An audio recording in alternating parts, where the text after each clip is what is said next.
À un mois de la rentrée scolaire 2024-2025, les libraires et papetiers du Cameroun mettent en garde certains directeurs, proviseurs d'établissements scolaires et professionnels du livre, engagés dans la vente des manuels scolaires dans les temples du savoir.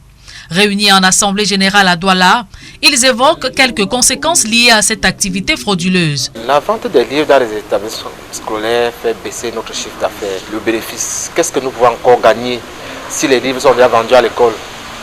Il y a le cas le plus grave, c'est les livres de la maternelle. On ne retrouve presque pas de liste dehors.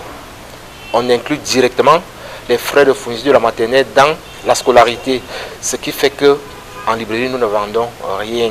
En cas de violation de la loi interdisant la vente des manuels dans les enceintes scolaires, les contrevenants écoperont des sanctions exemplaires à la mesure de leur forfait. La loi 2021 à 024 du 7 décembre 2021 est claire en son article, si je ne me trompe pas, 64, que tout chef d'établissement trouvé en flagrant délit en train de vendre les livres et manuels scolaires en son sein est passible d'une peine d'emprisonnement de 1 à 5 ans et d'une amende de 1 à 5 millions ou l'un des deux.